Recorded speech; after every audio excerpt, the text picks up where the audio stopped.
I'd like to welcome you to the Infrastructure and Strategy Operations Committee meeting for the 24th of July. Any apologies? Councillor Mark. Any further apologies? No. You'll move that. Second it. Councillor Catherwood. All those in favour? Aye. Before we carry on, we'll do the presentation for the. Yeah, I think Steve was going to be. Well, yeah. We can still just carry on. Oh, right. Any declarations of interest? Public forum. We have. We'll get the stars out of the way first. Not the stars. Significant or anything. We'll do public forum first. Stars first. I can do anything. I've got them all here for things this year. Oh goodness. Yeah, no, we're all go here.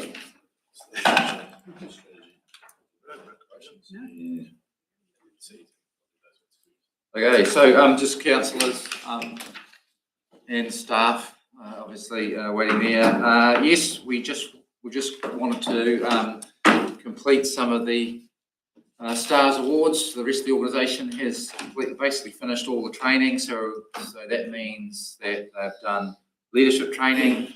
They've done all their teams have done their teams training.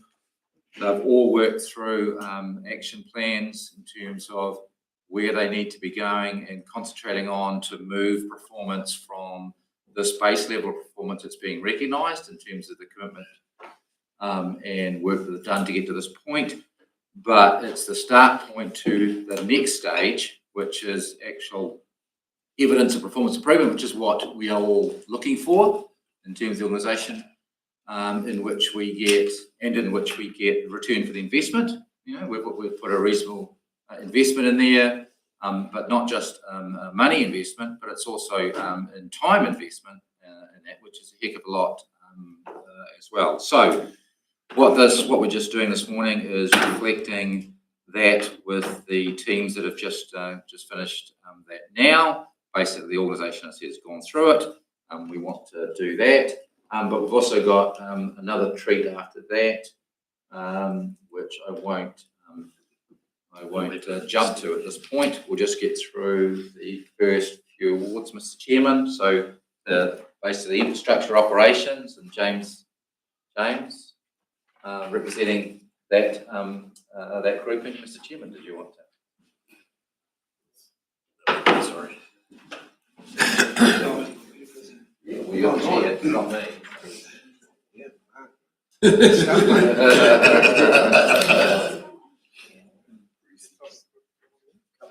Couple of words. It's been an interesting journey. It's been good to have the team working together and sort of realising that we were sort of on the right track for starters, and it was confirming that what we're doing was good and giving us tools to move on. So, thanks, James.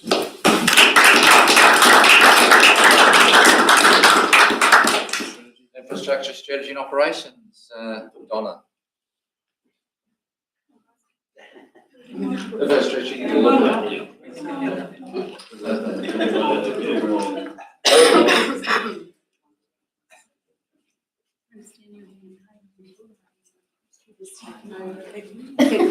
Space for a while.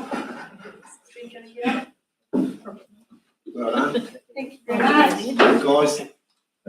Thank you. So just would like to acknowledge and thank everybody for this opportunity. It was awesome for my team to have this chance, particularly with some of our team members that have never been involved in any kind of leadership or Crew for Stars programs before. And we loved the fact that we could actually have some time to be together as a team instead of constantly driving forward and going for it. So thank you very much. We really much appreciate it.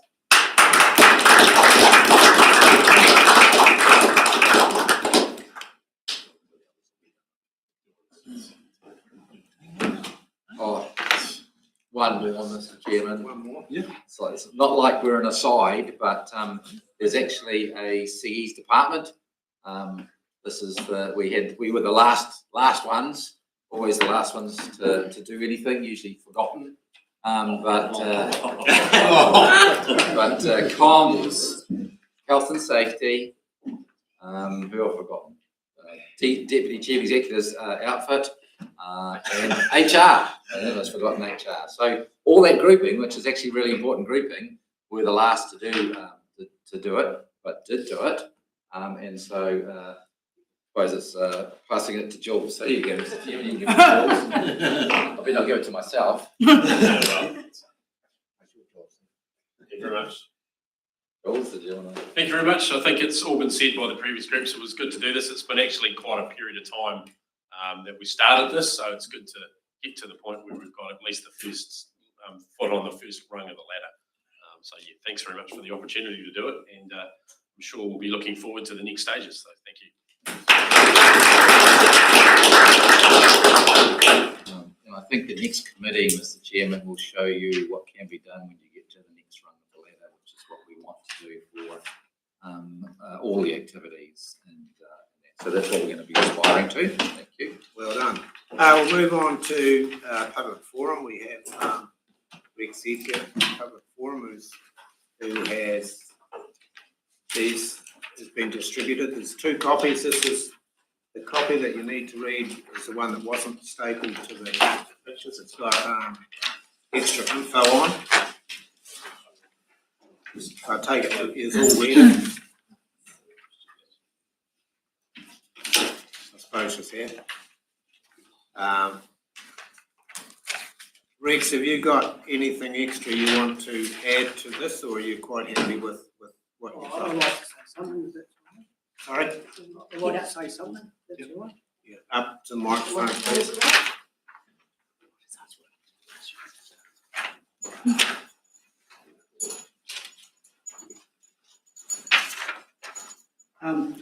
I'd just like to add something that I haven't written down on this piece of paper, is that according to my neighbour,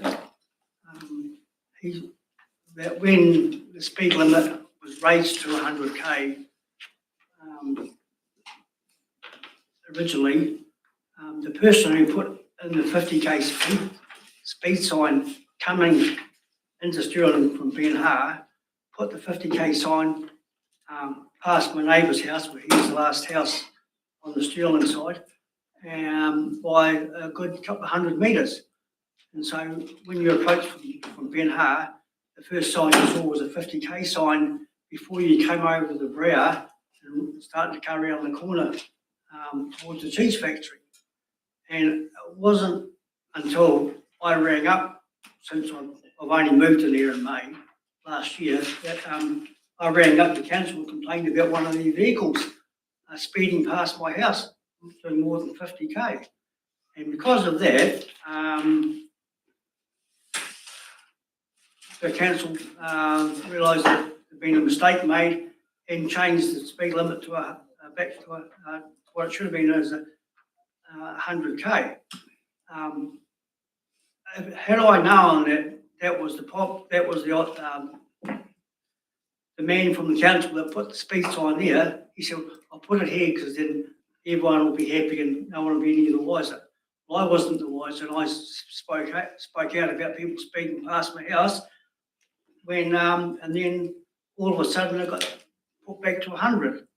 And I bought my house, and one of the conditions that why I bought my house was because I lived in a quiet area and didn't have any neighbours, and I had a nice quiet road past me, and that's gone out the window, and this only because of the incompetence of this council. No, fair enough, mate. Not checking the signs for a start off, which was in 2018. So that's 6 years have gone by with nobody caring about it being 50k, and it's ruined our lives really, because every time we go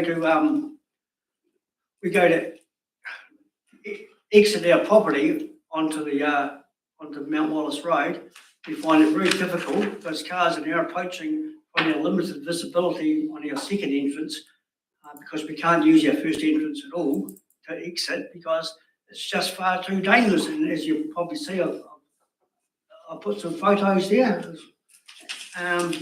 It's all right to come in, but it's no good to go out because we just can't see, and it's too dangerous. And you get some people who think 100 k's is a good speed limit, and they do that plus through there. And it's just one of these. I'm also having a battle with this council, as you know, about my berm, and I can't do anything about it myself because if it had been 50k, I'd be quite willing to go out and do something with it after the council have maintained it. But I can't do that either because it's far too dangerous. I can't walk down to the letterbox because it's far too dangerous because it's 50k. And then just recently, within the last fortnight, the road's been graded. Now it's loose gravel, and so it makes it worse because the stones have got get thrown about more of the graded road, and no one seems to slow down at all. It's just the usual idiots on the road you see on any road in the country, and it's just. And then this summer just gone, we've had apart from the usual trucks, there's silage wagons and big trucks going past all the time in the silage season, and they just the dust coming off those vehicles is just outstanding, especially at 100k. 50k is not so bad, and when you get an easterly breeze, which we get, every now and again, not very often, thank God, our house just gets covered in dust. Clean the windows all the time, and just stuff like that. Get out the water plastering and wash all the dust off it. It's just several little instances that we have. It's annoying. I probably wouldn't have bought the house. We didn't need to buy a house here. We were forced to, but my wife liked the house, and the whole story. If your wife's happy, you live a better life. But we're not very happy at all, and she doesn't want to come up and speak to anybody because she doesn't. She can't be bothered with having to explain herself to people. So it's up to me. Do you have any further info than what? No, that's about it. Just that how do I know that everyone else knew that the road was 50. We'll have this discussion, and then if there's any questions for you, we'll get you back up. Yeah, right, Rex? that'd be great. Good as, thank you. Thank you. So, right, on to item 1, which is an item for decision, and it is the Mount Wallace Road speed limit reduction request. Murray Keast. No, we don't have Murray. Welcome. Thank you.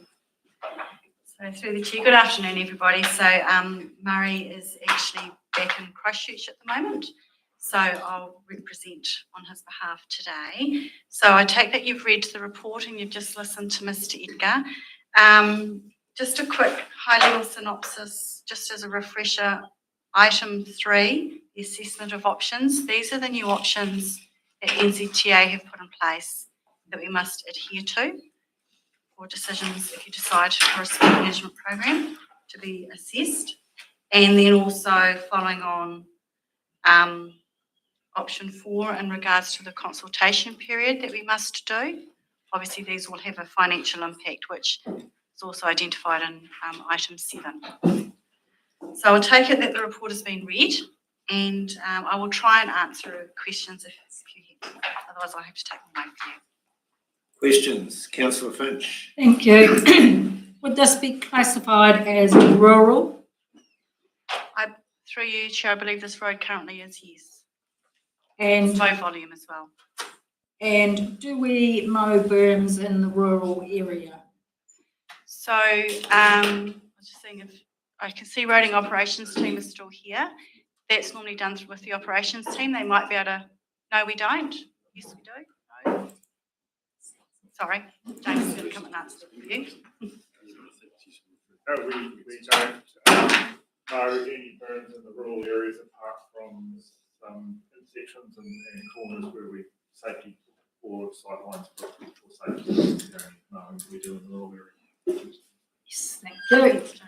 Mayor Cadogan. Thank you. I went for a drive by just to try and get my head around what was going on. What I'd like to know is, please, if we wiped all the slate clean, where that sign is today, is it in the right place or is it in the wrong place? I can't tell from all of this with the 300, 500. So right where the sign is today, is that in the correct position? So through you, my understanding is that it had been repositioned into the correct place. Okay. And then the second one is because it's only subliminal memory sort of thing that it looked like the driveway had been changed to me.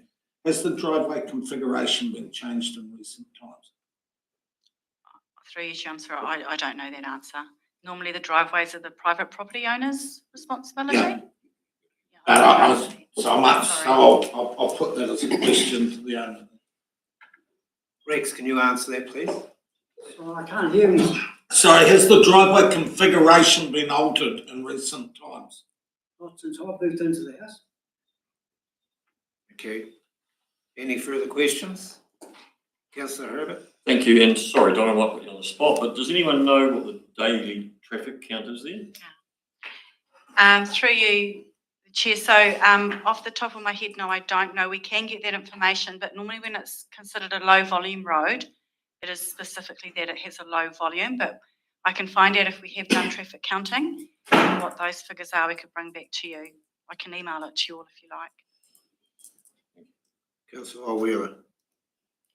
Thank you, through you, Mr. Chairman. What is the cost of doing an assessment like this? Do you have any idea? Again, through the Chair, it can be quite a costly exercise if we're having to go out for consultation for 6 weeks, which is now the criteria. Murray's also written here that it's highly probable we'd need to get external professional service providers to do the work for us, because currently with capacity as well, like we do have a number of vacancies in our team. I would estimate, and this is just a high estimation, you'd be looking probably at around 30,000+, I would expect. And just sort of following on from that, are there other places that there have been requests for change of speed limits that if we were to do one, we could tie them in with another? I'm probably thinking of something like Riverside Road, sorry, now the community here is wanting to lower their speed limit, but it's one place I know of that possibly something similar. Again, sorry, through the Chair, I'd have to come back to you. I know there's been one other that's been making, and I'm looking at Pierre here. There has been one other. Are you aware of any others currently, Pierre? Yes, there is one other road, and that is Johnson's Road outside of Plantation Heights. This was all filled in with, it would have fell under the speed management plan done in 2022. And with a change of legislation, with a change of government, all of that was put on hold and the requirements changed again. Thank you. So we're aware of 2 currently, including. Any further questions? If not, any further questions for Rex? Anybody? Oh, perhaps just for a little bit of clarification and through you, Chair, just Rex, that I too took a drive down there on Sunday actually, I wasn't sure whether you were the first house or the second house as you drive from Fonterra around that Enhar Road. I'm the third house. The third house. Right, so I was wrong on both counts. I'm the big house, right on the rise. Yeah. No, that one of the Andersons built in 1915. Okay, so in relation to the bed, you're on the bed. I'm on the bed. You're right on the bed. I think my life's worth more than $10,000. 30. So any further questions for Rex?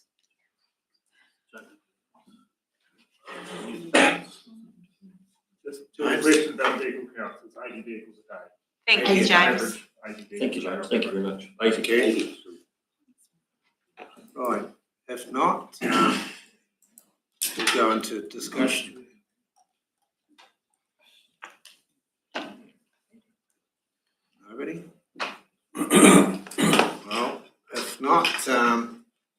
someone prepared to move the recommendation 1 on page 4 that we receive the Mount Wallace Road speed limit reduction request report? Councillor Finch, seconded by Mayor Cadogan. 2, that the Infrastructure Strategy and Operations Committee. So we've got to make a decision here. Do we? All those in favour? Can I ask a question? Oh, sorry. I Councillor kind of Weaver. think, I'm thinking of the number of vehicles, which is more than I would have thought, so I'll make that comment. And if Johnson Road was another one, that was perhaps, why do we not look at having a batch, waiting till we've got a batch of roads that need assessed and defer it to then, so that we're not saying no, but the next time we perhaps have some roads that are to be assessed, we include Mount Wallace Road in the assessment, as well as probably Johnson Road, because I would think Johnson Road's equally as important as Mount Wallace Road. So that's kind of, I've opened that for discussion. We're going to amend the motion and say we've moved it. Okay. You're right. Well, right, we'll go back to the, we never Never voted in voted favour on of the the recommendation. first resolution. Back to the first resolution, all those in favour? Aye. Against? Carried, right.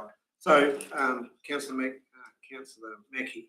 Yeah, further to Mrs. Ludeman, you could incorporate the speed limit around past the Warra School at the same time, because I feel that should be altered so it's at least the cars are slowed down to 50k around that area around Warra.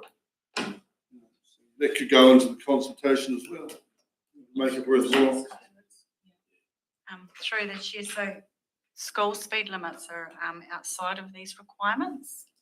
The kids' safety is outside of these Nice. requirements. Rephrase that. The ruling from NZTA, it's outside of the speed. So on page 5 of the report, the assessment of options, these are for roads outside of school speed limits. The school speed limits are different again, and I'd have to revise myself, but I'm pretty sure we just bring those to council now, don't we? You're outside of that, but I'd have to revise that one then. Mayor Cadogan. Yeah, rather than us guessing what roads might or might not fall under the criteria, I think we've got to fall back onto the structure that the staff have said exists. And in these fiscally tight times, I think that we've got to maximise the opportunity by, it might frustrate some, but there's got to be a decent amount, and I certainly don't think it is a decent amount. There's got to be a decent amount of roads to justify the cost, to justify the consultation process and the like. So rather than saying no outright, I'm quite happy that this road is tagged as one to go on to the next grouping. But I don't think it's right in this environment, with the pressure that's on rates, that we would bring it forward and incur all those costs for such a small number. So my suggestion is that we acknowledge that in the next grouping, Mount Wallace should be considered along with others, and we go through the normal process that council would go through, gather the roads, we've now triggered the number that we feel justifies it, go through the regular process. So that would be in effect 2, 3. Yes, but I'm specifying what it is, that we leave it up to staff to identify the roads and also the number that would justify the full consultation process. Am I putting the gut 30 for 2 roads? No. It's pretty good. Is it not, like, on assessment of options number 3, the 4th bullet point down, it says it pretty much there. Yeah, but I was Prioritise assessing specifying batch on an annual basis. Put it into that system and then it'll get looked after. So what will the recommendation be? Basically what? What That John's... Wallace Road be be on the prioritisation and assessment list as the batches and be assessed on an annual basis. Isn't it? Jules might have better wording, but it's I think that probably covers it. So it'll be done at least within the next year. Right, someone prepared to move that? Councillor, Mayor Cadogan, second. Councillor Herbert, any further discussion on it? No further discussion, we'll take it to the vote. Those in favour? Aye. Those against? Motion carried. Thank you. We'll move on to item number 2, which is an item for information, operations update, transportation. James, welcome back. Thank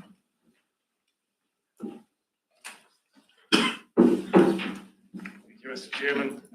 Just a wee note on, just following on from that speed thing, we are in the process of setting the speeds around the schools.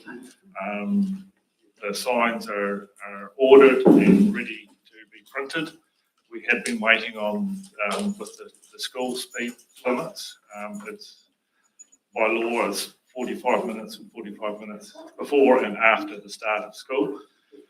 So the signs actually have to be printed depending on the start signs for the schools. So we've gone through a consultation with the schools to know what times they start. So we're in the process of printing the signs and we're about ready to start installing them. So every school is to have a speed reduction. The urban areas where it's 50 k's now will be reduced to 30 k's. And in the rural areas where the speed limit's 70 or above, the speed limit will be reduced to 60. Can I just check, please, Mr. Chair? It was on TV1 News. I think it was the far north, where all these signs, and then that's all gone.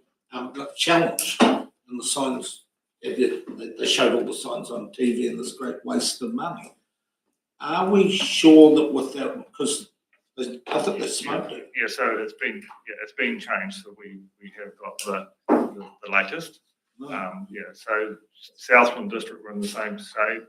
They changed their speeds. Dunedin City did some things too. Change of government, change of rules, and they had to change their signs back to where they were. So yeah, we have been holding off to make sure that we were right.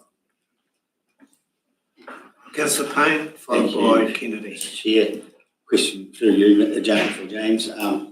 Just so that's putting the signs up. Is that repositioning of any of the signs as well? And I've specifically got a school in mind which I attended just recently. Tukawiti, they've got a sign about 30 metres away from their main gate, and I just wonder, and it's 100 kilometres. Just wondering whether the position changes as well, which is probably an unfair question right now, but. It is a complex that one because the speed changes at the school. Yeah. But the signs go out. I can't remember the distance now. Either side of the school. So during start and finish times of school, it will be a restricted speed, lowered speed outside. I get that part. I was just wondering about the positioning. So if it was 100 metres away, So that's possibly another section of road to look at changing the speed altogether, because the rest of Tukawiti is actually 100 k's. That's the information that I wanted.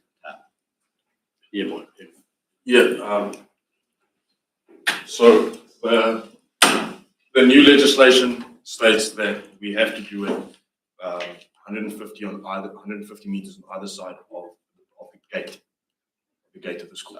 Oh, so that's even better. They're going to get 150 metres away from the gateway. Yes, on either side. Yes. So you have a total of 300 meters. I'll take that accolade. Just to confirm though, Pierre, what if the gate's on one road but the school goes around the other? Is that the issue in Warra, Councillor Mackey? Is it only on the road that the gate's on for the school? If there's multiple gates, we count both gates. Yes. So put a new gate in and then that's it. To be fair, Tukawiti's right on a corner. The gate is right on the. Yeah. So I think Should be 2 roads. So that would be 150 metres down each road. Councillor Kennedy. So the start times and finish times. So if the Whose school, onus on it, is it onto the schools or up to us once a year to check that no school has changed their timings. It's okay for us to fall into an issue where something happens and, yeah. I think it's hard enough to read those silly signs, though. It should be just that speed and that's it. All right, but that's what I'll be doing. I'll be doing 30k whatever, what time of day. Makes it hard to read those signs. Yeah, it probably falls onto both of us, the schools and us, to be aware of. We can't. So we'll have it on a calendar rotation that we'll send out a letter just to make sure. Because we do the same with school bus signs. Yeah. We try to keep up with the changing school bus routes. Yeah. It's one of those things that when we've got time, we'll go and contact the bus companies. No, thanks, James.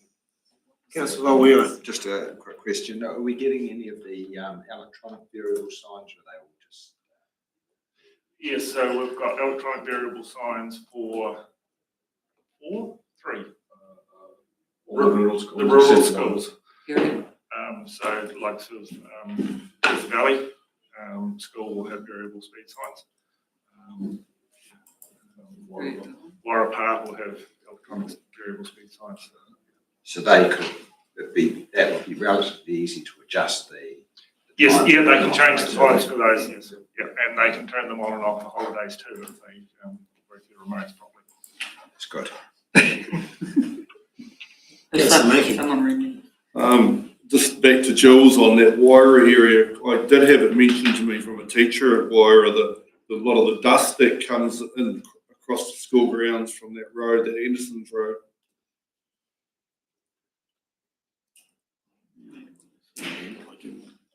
It's, I guess, submission. Right, back to James's report. Yes, sorry, we got distracted and we I take the report as read. Any questions on my report? Questions for James? No. So someone prepared to move the recommendation on page 10 that the Infrastructure Strategy and Operations Committee receives the Operations Update Transportation Report. So move. Councillor Payne, seconded by Councillor Mackie. Those in favour? Aye. Those against? Carried. On to item number 3, page 13, another item for information, the Operations Update, Green Space Waste and Compliance. Welcome various staff. Mike, go ahead. I'm happy to take the report as read and to answer any questions. Questions for Mike. Mayor Cadogan. 2 questions, please, Mike. First one's on flight tipping. And not only are we, there's issues with Mount Killy, but also the general environment economically. Are we seeing an increase? Anecdotally, I'm hearing there's an increase, but have we got statistics that show there's an increase? Through you, Mr. Chair, I think we'd have to probably go back and do a bit more research on that to look at, previous reporting that Ian has done in particular. So I can't answer that right now, but certainly there seems to be concern on some focus on it at present, but whether there's actually more numbers, I can't answer that. And then the second one was vehicles on beaches, specifically the fisherman's camp. I thought when we got the vehicles on beaches, that's a real common boat launching, it's only a wee beach, but it's a common boat launcher, and yet there's been a vehicle on it. I thought you're allowed to put a vehicle on the fishing camp down there. I can't answer that specifically, sorry. On a Sunday in the summer, you'll see as many as you can fit on that beach, but I just, when I saw it, I thought we were allowed to. So where's that, sorry, on page? You go down past Karora Creek, you get to the lighthouse and the fisherman's camp, there's usually 4 or 5 boats get put in there on a weekend. Well, I guess obviously there's the vehicle on beaches bylaw. So in terms of Ian's report, I assume this relates to an incident, so someone behaving against the provisions of the bylaw in terms of how they were behaving, I suppose. I would assume. Just said that they noted a vehicle on the beach. Yes, well, he wouldn't normally note that if it was just a vehicle on the beach, because that's obviously provided for. But so I assume there was something going on there. Yep. Councillor Finch. Thank you. Toilets, 8 service requests. So was that solved with the CCTV update on the last report, location of person, 2 vehicle incidents, 3 burglaries. Was there anything to do with the toilets from those cameras? Did they see anything happening? Yeah, I can't answer that, sorry. Okay, I just wondered. And then the cemeteries, sunken graves, plot purchase, cut out vegetation and amongst older graves at Fairfax Cemetery. Is that being done? Yeah, again, I don't know. I'll have to get back to you. Okay, page 15, and it's Hospital Road and the vegetation, and then it's got, they could be removed, and that would save a lot of cost. Do we know how much that would cost to remove? Yeah, I have to come back to you. Okay, that's fine. And then parking issues, and there was 14. What's done about the parking issues? What's done about it? Yes. Well, just normal regulatory action, I guess. So they're being followed up in the appropriate manner. Depends on the situation in each case. Okay, because it just says, 4 in Balclutha, 1 Lawrence, 1 Milton. It seems to be widespread, so I just wondered what the action was. So for future reporting, I guess we could include, a summary of actions taken for each of those items if that was requested. Yeah, please, thank you. Councillor Fells. Thank you. Through the chair, just regarding the Hospital Road trees, was that paid by the council or by the ratepayer? Council. Because they had been done once before. Yep. Okay. So, well, that's why this is proposed, I guess, and to not have to continue to maintain them, but to actually remove the problem. Yeah. So do it once, do it right, I guess. Approach. Any further questions for Mike? If not, back to page 13. There's a resolution that the Infrastructure Strategy and Operations Committee receives the Operations Update Green Space Waste and Compliance. Someone prepared to move that. Councillor Finch, seconded Councillor Phelps. All those in favour? Aye. Against, carried. On to item number 4, page 17. Operations Update Water. Linda, welcome. Thank you, Councillor. Happy to present our report and take any questions, just noting that we've also included a brief update about the drinking water regulation report that was issued recently, just pointing out some of the reporting matters that were perhaps received unfavorably. That should not have been a surprise because they have been reported in other forums. Questions for Linda? Mayor Cadogan. Just with the infiltration, Linda, we're getting the numbers down now. When do we stop prodding and start hitting them? That is a good question. We've still got, we can take some action. We can actually get the work done ourselves and charge people, but that obviously won't be favourably received. So it is working on the worst offenders is probably the focus. If I could, through you, Mr. Chairman, one of the options that we might want to consider is getting a voluntary targeted rate in place so people can elect to pay those costs off, which we can't at the moment for that, but hopefully with the next year's annual plan, we'll have that available back to us for those costs for members of for customers with issues. Because I'm picking up spent 5 years now. 3 houses ago from me, I know that. So how long does it take? And the ratepayer is paying when the overflow goes into the sewage and the likes. It was triggering consent issues. So there's a reason why we're doing it, and the finances don't go away. So. Councillor Herbert. Yeah, I fully support what the mayor just said, that these people have had long enough. And it's mentioned in this report and mentioned in the next report, and I'm specifically talking about Tapanui. When it rains, we have problems at the wastewater treatment plant. Then we get a visit from a regulator. So these people have had long enough. It has to get sorted very, very shortly with these things. It's affecting us and our compliance. I was going to ask on the same issue. Some towns are far better than others. There's 3 or 4 towns have done really well, and then a couple of the bigger ones here done really poorly. Has there been a focus on some towns, or is that just the way it's panned out? through you, Mr Chair, I think it will have been that we've targeted probably the smaller ones first. But that is part of the plan. The team has planned this year of when they're targeting areas, and I believe Milton is the next on the list. Councillor Ludeman. This is a question for Jules, really. So is there a possibility that in time they can borrow what it would cost through council? Is that what you're saying? Yes, so the voluntary targeted rate scheme, the handbrake was put on that a few years ago because it wasn't compliant.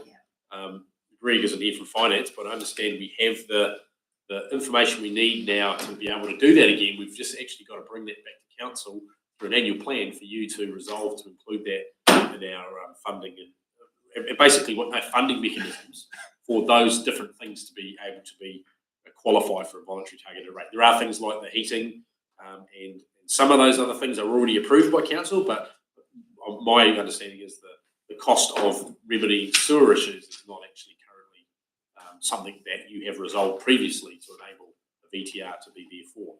So we need to do that work in the annual plan, and once that's changed from 1 July next year, we can. We're hoping to be able to offer a VTR for that. Because I mean, if we've got an issue with I can understand why some of these haven't been done, because I have seen the costs for some of what it is to bring them compliant, and some people actually would not be able to afford to do it. Quite simply that. So I kind of get why the numbers are like they are. Well, actually, it was because I've been in the position of actually having to help somebody to do it because the cost was so high that it was impossible. So actually, if there was a voluntary targeted rate scheme, it actually then makes it possible. So I would feel a bit sad if we're really targeting some of the ones who actually would actually find it impossible, especially in these challenging times. So I think that's something we need to take it. I know we want to get it done. I accept we want to get it done, but we also have to take into account probably some of the ones that we're asking to do it as well and their financial ability, because you know, they may not be able to get it, but at least through the voluntary targeted rate scheme, they would be able to get a hand to do it. That's just mine. Any further questions? If not, there's a recommendation on page 17 that we receive the infrastructure strategy and operations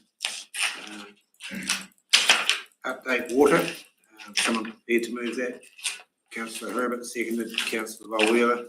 All those in favour? Aye. Against? Carried. On to page. Sorry. 29. 29. Item number 5, compliance update report. Daniel, welcome. Mr. Chair, here to present the compliance update report and answer any questions that you may have. Questions for Daniel? Mayor Cadogan. Daniel, so much talk last week about the government's change and standards, dropping the standards. If we do nothing, is the drop in standards going to get rid of some of these red lines, or it's not? Which standards are you specifically referring to? More at the back there. We've almost done the water, but everyone's saying the cavalry's coming over the horizon with dropping standards. And I'm thinking, okay, which ones are we going to get relief on, or are we? There will be some that will help, some that won't change. Through you, Mr. Chairman, some may be more stringent than we have now. We may require additional treatment. Whereas small communities, they're still keeping an ammoniacal nitrogen limit, and it's probably lower than our current consents. So the other thing to note on that is that the new standards don't automatically apply to any existing consents. You've got to go through a new consent process and get a new consent under those new wastewater standards for those to apply. So it's not just an automatic, here's the new standards, these apply. No, they never said that in the speeches. That's what's in the consultation that's come out. We've specifically asked that question. So swings and slides is probably not going to make too much. Yeah, well, If you look at Kaitangata, for example, the current ammoniacal nitrogen limit is 20, and I'm pretty sure in the proposed standards it's got to get down to 10. So there's going to be additional treatment required at that plant. They are proposing to remove the phosphorus and nitrogen limits, but those are the bits we're currently compliant with. It's ammoniacal nitrogen that's the issue. So the devil's in the detail. We're going to have to, once the standards are released, we're going to have to look at each one of our current consents and what might be applied under the new standards and say, does this help us, or is this going to incur more costs?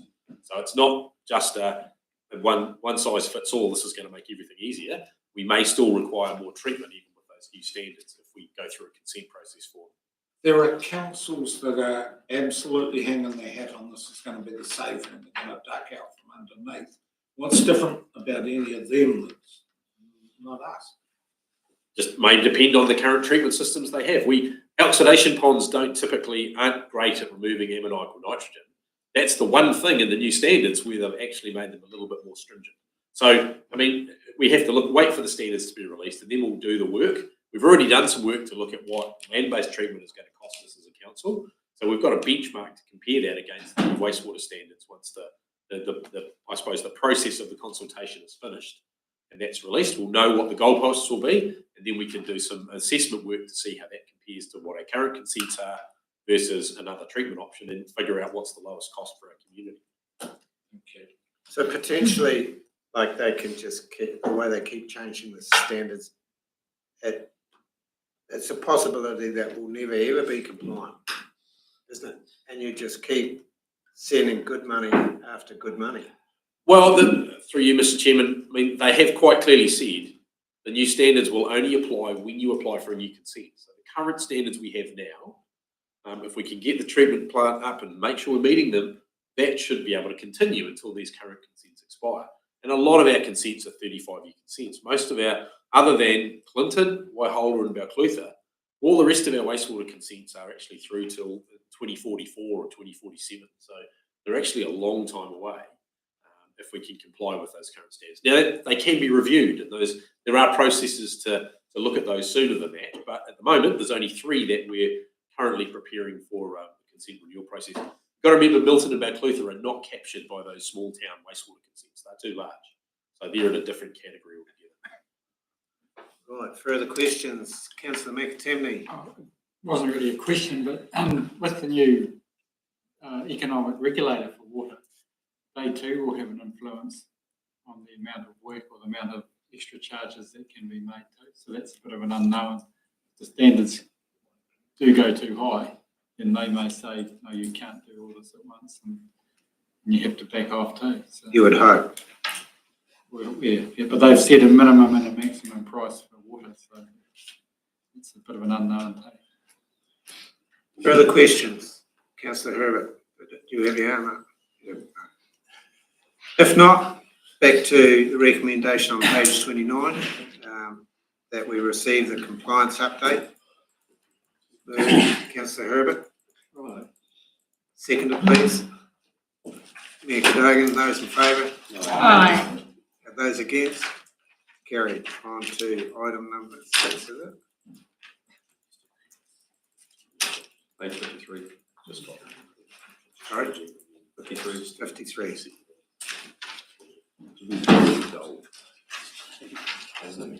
Item number 6, the infrastructure strategy and delivery update. Donna. Oh, you're already there.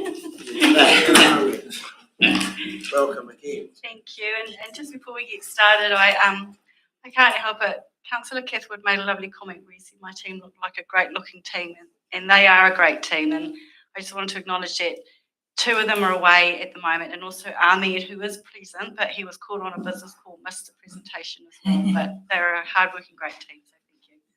Right, so on that note, the report is tabled. Happy to take any questions or discussions as we go through each item. Questions for Donna?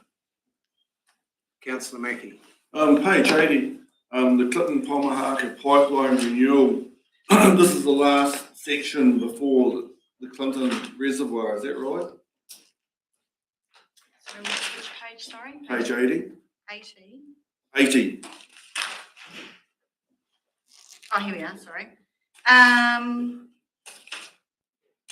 I'm not 100% sure on that one. I wonder if John, are you aware with the Old Lake Road one? This is the last section.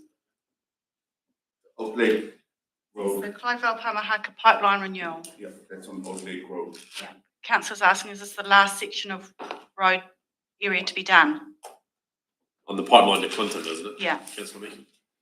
Is that what you're referring to, councillor? Yeah, it's just got currently in the design phase and the scope has been reduced due to budget constraints, so they're only getting half a pipe or something, are they? We're only going to do we're only going to do a portion of what we can afford within the budgets, correct? Right. Yeah, it's just that there's been a few breaks and obviously that's the area that's giving you the grief. This is the worst area. And the locals are chewing you ear, I know that, so, yeah. So we're working within the budgets we have available, and we're going to renew the worst area with the most recorded maintenance repairs. Thanks, Donna. Further questions? Mayor Cadogan. Donald, just on page 69, there's a couple that I've focused on there that the graphs aren't adding up. They're not to me. Am I making mistakes? I'm looking at budget, cost to date, and forecast spend. So if you put the cost to date and the forecast spend together, the difference with the budget, like if I go to Topeka East, Breakneck Reservoir, you add the cost to date and the forecast spend, and it doesn't come out of the 72 variants. I just wondered how You are correct. there's quite a few figures there that are not adding up. You are correct. So apologies for that. I'll have to look at those. It's not like us. I acknowledge. No. It was just I'm going something. But that'd be great. We'll get sorted out. Councillor Volwela. I picked up those two there, the Topeka East one, the Topeka West one, they didn't seem to. No, I'll acknowledge that and take that on board. Apologies. Yeah, no, we'll look into that. I think it's the reservoir. Like the reservoirs, yeah. So there's one over. Further questions?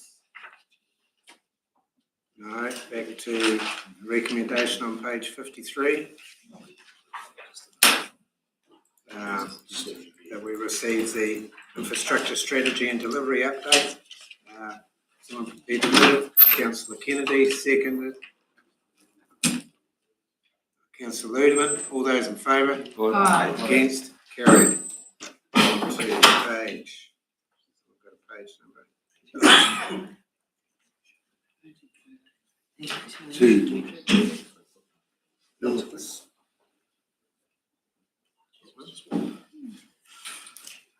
'82, item number 7, the Rural Water Schemes Committee's minutes.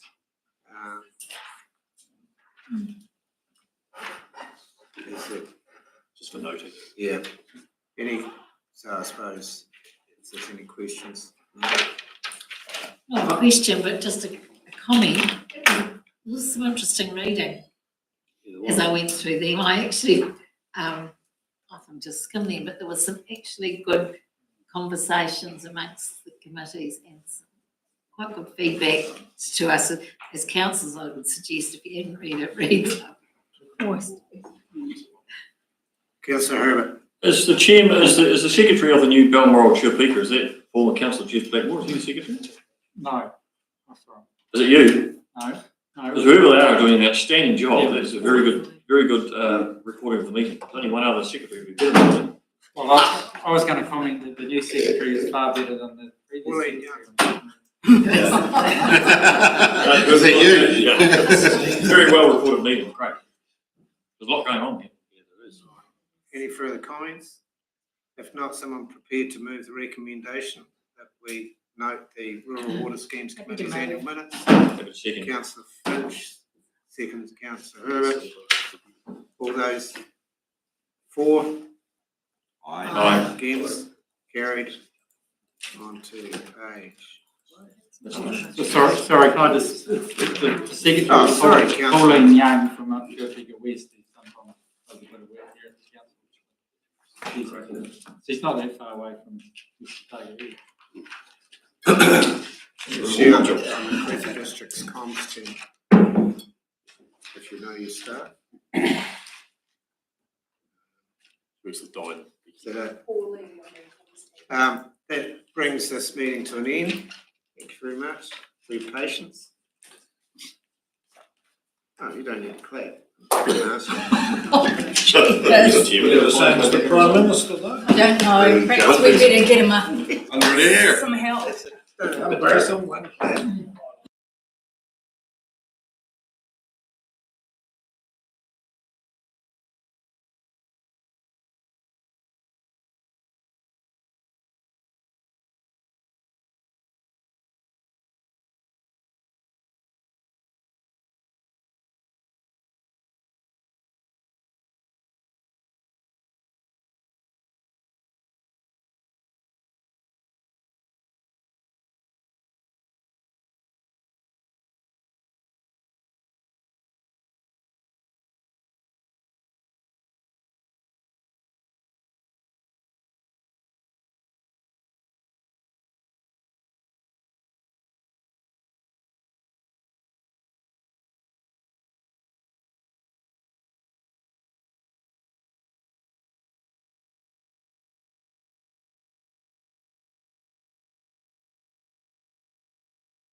Call everybody to order, please, and thank you. And welcome to the Regulatory and Community Committee for the 24th of July. And we have the one apology from Councillor Martin. Somebody move we receive that. Thank you. Mayor Cadogan and Councillor Kennedy. All those in favour? Aye. Those opposed? That is passed. Thank you. And declarations of interest from anybody? No. No public forum, no deputations. Any late or urgent items? No? Okay, so we will just start and we have some. Yes, so Madam Chair, so this is Libraries and Visitor Information team, and it is in addition to, we've done one previously for the Belcliffe Library and Eyesight because Debbie's activity was just so big that it got split between that side of things. Then they had Christmas and they did the other side. But we've got the whole team now. All of them have been done, and the whole of the activity is now up at that level and ready to go to take it to the next stage. So there you go, Debbie. We've got the one for the whole activity, and then each of the branches will get one as well. Well done. So that's a lovely bronze award. Would you like to have a wee speech?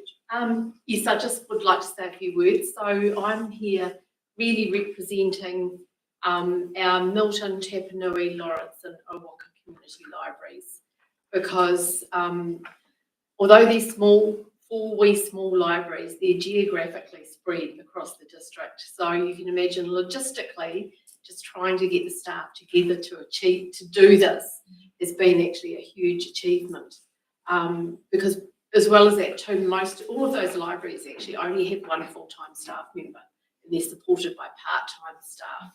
So the logistics in terms of not only travelling but just getting the people together is significant. But I do want to say on behalf of the team that they absolutely love doing it. They love the opportunity to actually get together and work collaboratively alongside each other instead of just on the phone, etc. So the collaborative team side of this is something that's really important to our guys, and they thoroughly enjoyed it and really appreciate the opportunity. So thank you very much. Thank you for the feedback. It's good to get that feedback.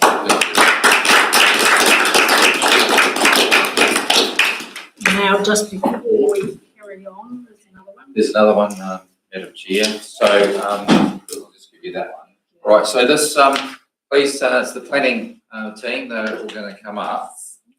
Yeah, this is actually, they have been up before. They were one of the first teams after the pilot project team, the building and regulatory.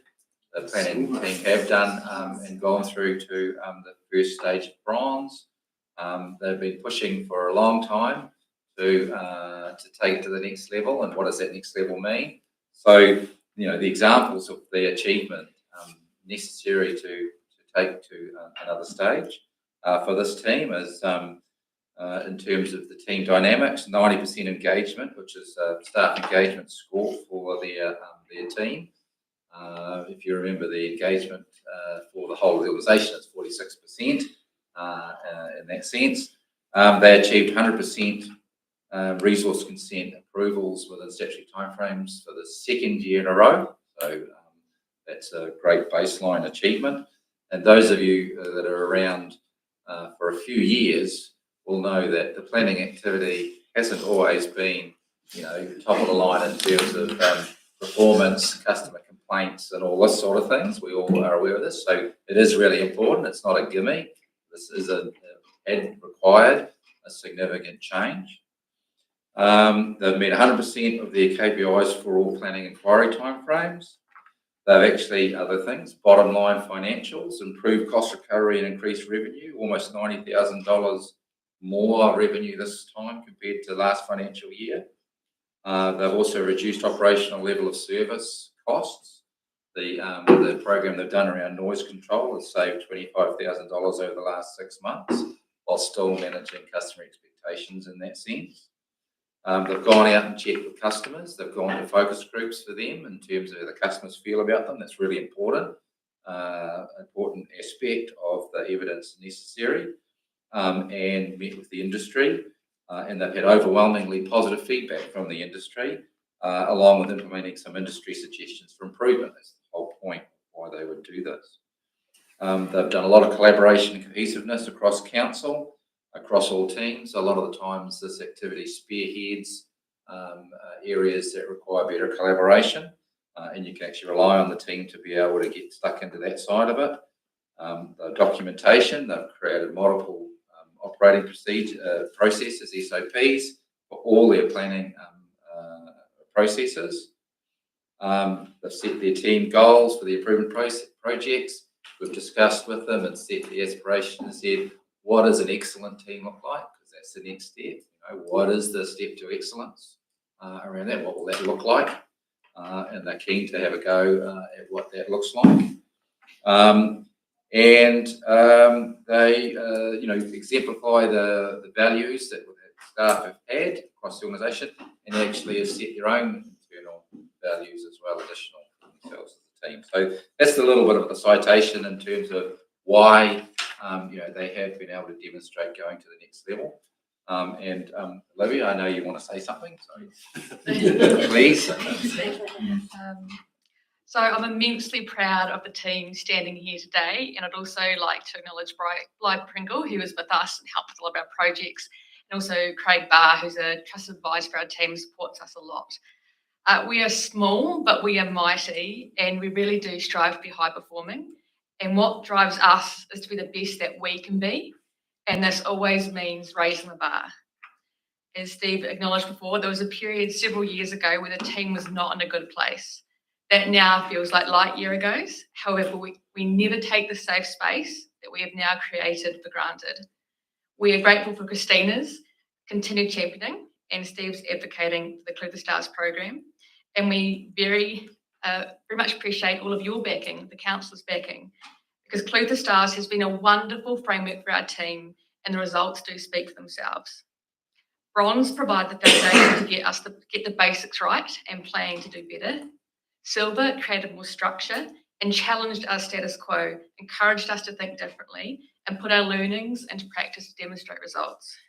Our focus will now turn to Gold Star, and we will not rest on our laurels. Gold means us further developing a culture of excellence, continuous improvement, and striving to be one of the top planning teams in New Zealand. Now, as Steve said before, we've got our own values, and those values underpin a lot of the values that we have here as a council. And I'll just read through them briefly because I think these have been key to our success. So kindness. We treat all people with kindness and respect, even when we have to have difficult or uncomfortable conversations. Communication. We are transparent and honest with team members. The planning studio is a safe space. Collaboration. We work together, support each other and other teams, and we are open-minded to change and strive to be the best we can be. Professionalism. We conduct ourselves professionally and ethically in a work setting and promote a culture of excellence. Commitment. Team members are committed to growing the capability of the team. And then balance. We work hard, play hard, and are flexible and accommodating to life outside of work. Thank you so much.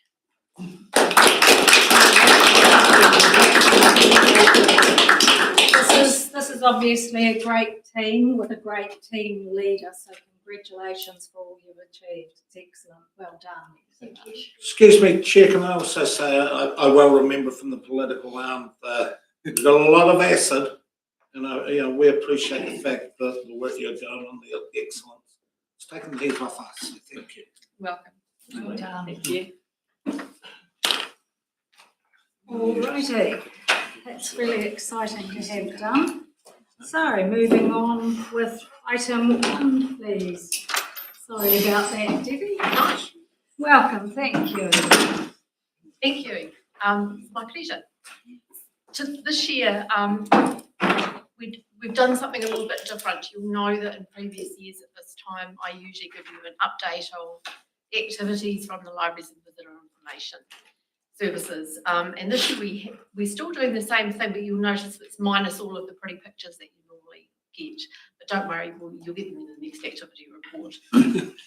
This time, we really wanted to reflect, and I suppose this follows on nicely from the Clutha Stars conversations, is that one of the things that we've struggled with as libraries and visitor information is that we do work remotely and we're in different areas around the district. So we have some challenges there, but we also have a lot of opportunities because our facilities really are community lifelines for council, for the community and for council. We're often the place where council and the community can come together safely to access information, to access services. And I know all of our reports we always have our tables of data, etc. Now we haven't we've only just reached our bronze standard. And one of the things that told us very, very clearly going through that process is we can't just look at our outputs, which is what we've been doing because that's the easy data to capture. What I tell you every 6 weeks is how many people have been through our facilities, how many books have been borrowed, how many internet sessions, etc. Those activities are easy for us to capture, and we know that data is robust because we do it digitally. It's not human error. But one of the things that we don't do is actually look at the outcomes. What do people actually think about our services? How do we know what our customers think?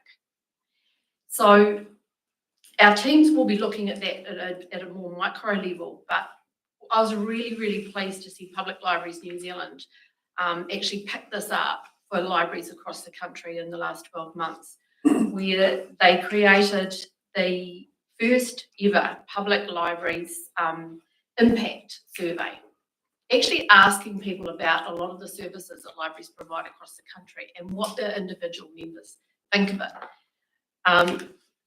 Public Libraries New Zealand capture the data from all libraries, and it's available publicly, and we input everything right down to how much floor space we have, how many staff we have, how many hours we're open, and this is available across the country, and you can see that in tables, but it's all numbers again. None of it actually says what people think about us. We only assume, because we get a lot of people through our doors, that people like us. It's a reasonable assumption.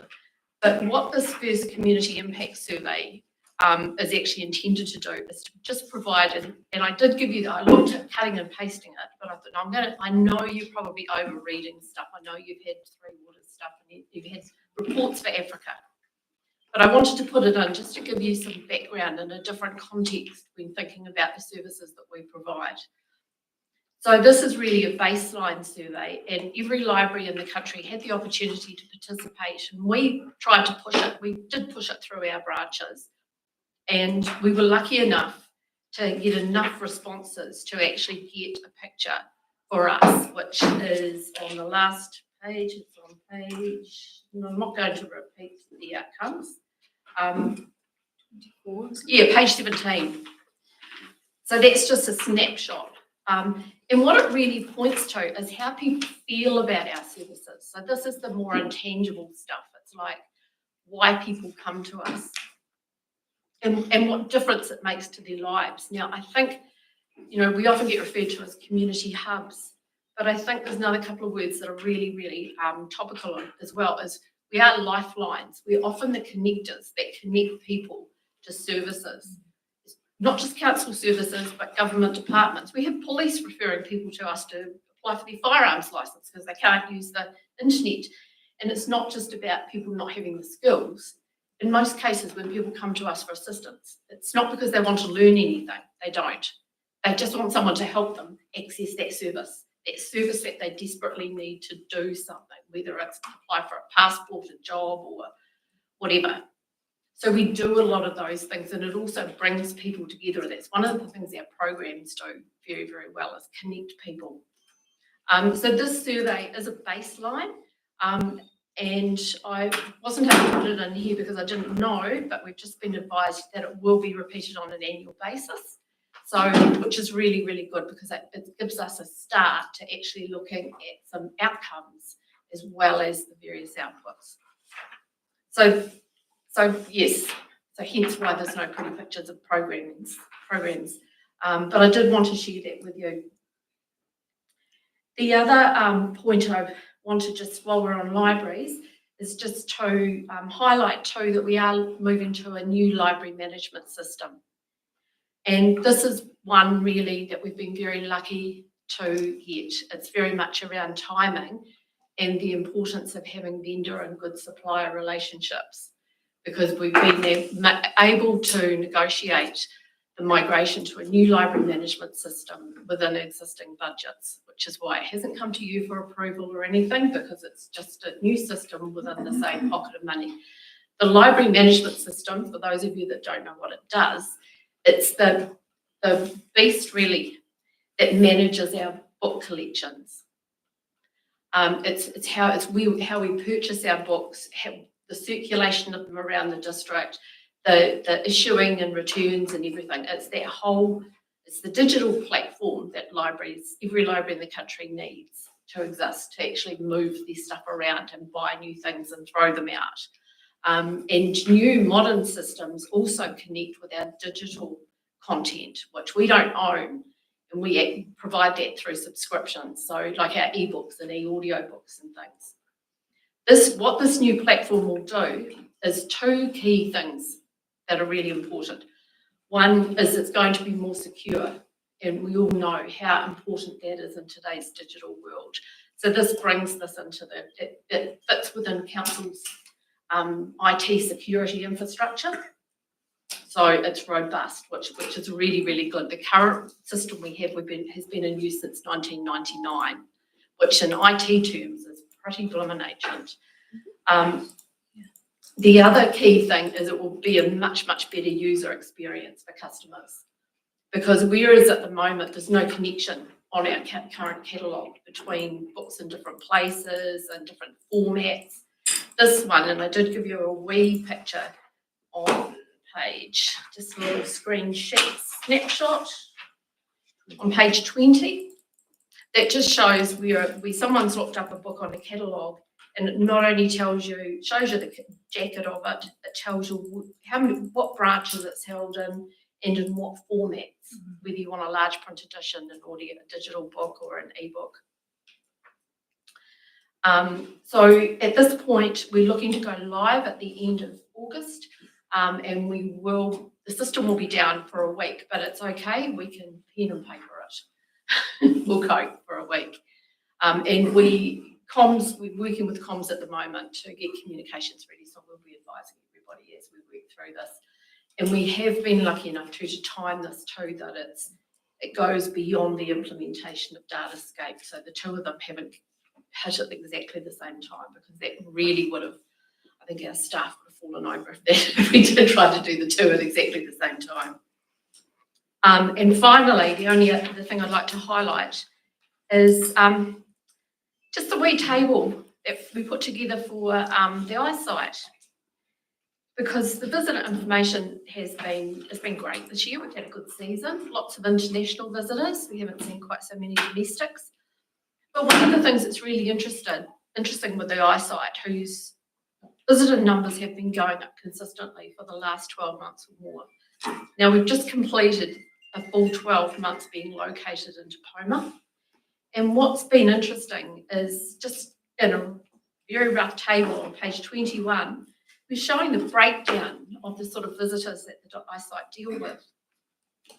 So 28% of the visitation is domestic visitors. So these are tourists. These are people who are travelling through and they're asking, might be people buying transit bus tickets or whatever, or anywhere around the country is counted as domestic.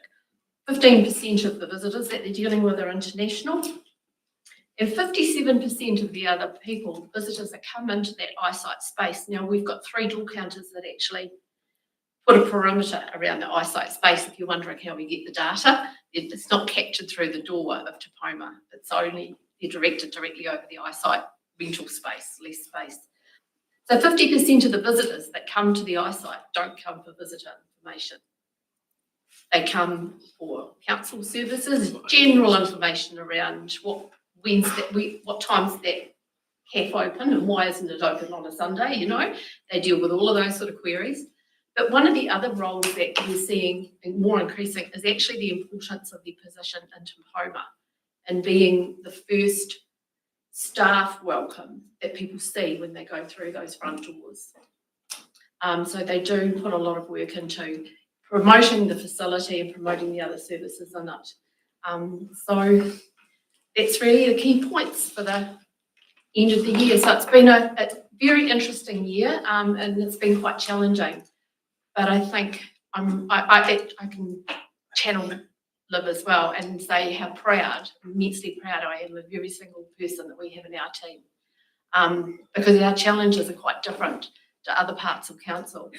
Because so often the queries that we get, we can't resolve because we're the piggy in the middle. We're the person who's trying to get the information, and the resolution actually might sit in another team back here in council. So working together has been great for the year, and I think we're starting to lift our game too, but we're really proud of what we do. I think you need to pass on to the eyesight. They won the Eyesight New Zealand nationwide promotion to grow sales. So pass that on from us, because that's a really feather in their cap. Well done.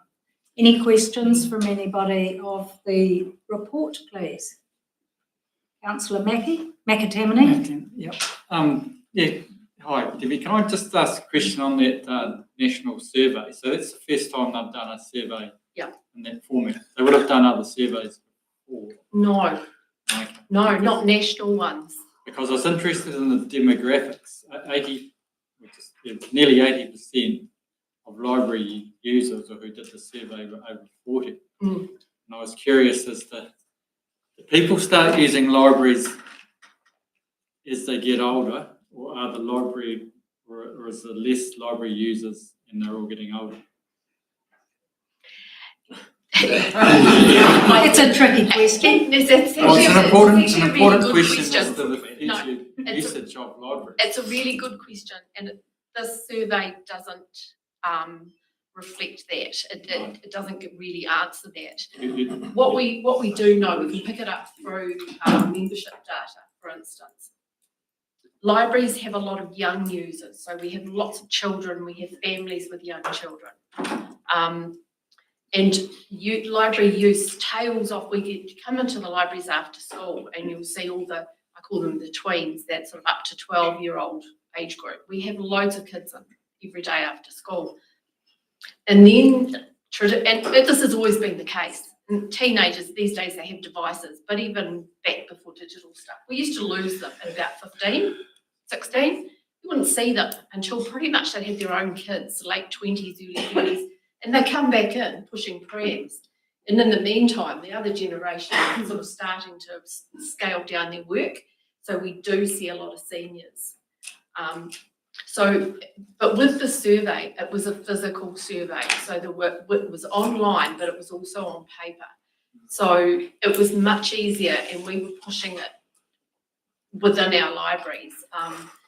It was easier to capture that seniors group. And I think that would have happened right throughout. And I think that's something they'll be looking to target and to modify. This is just a baseline, because a survey is only as good as the people that answer it. And I think you're right. And it's when you've looked in community resident, the resident surveys, you always ask, well, let's have a look at the demographic. Who actually answered that? Before they started dialing mobile phones, lots of councils were saying, well, actually, we're only getting the seniors because they're about the only ones left with landlines, because they were being surveyed that way. So it really depends. But yes, we do see lots of seniors and lots of children would probably be our biggest markets. So it needs a few more years to see where the real absolutely are library user numbers going up. That's where I'm. They are, but the people are changing who use them. Because one of the things they asked in here, which I thought was interesting, was that about internet use, about wanting to learn digital skills, because lots of libraries have been offering digital programs. And we trialled for a couple of years here. We did a lot of programming with small groups around digital. And what we found is that most people actually don't want to learn, and not in groups like that. They just want to know how I need to do this specific thing. Just show me this. And it's not a program, that's not anything. They just want help with that. The older people who don't have a techie grandchild, they can ring up and go, can you just sort this out for me? So those sort of things, we get a lot of people like that. And then our groups and our readers, we still have lots of people read. So, but yes, we do tend to lose people, and we've probably seen more women in the middle age groups than we've seen men. Men seem to tail off, and we don't see them again till they're retired. And I'm being very sweet. I'm making it's very much a generalisation, but it's one based on pretty long experience.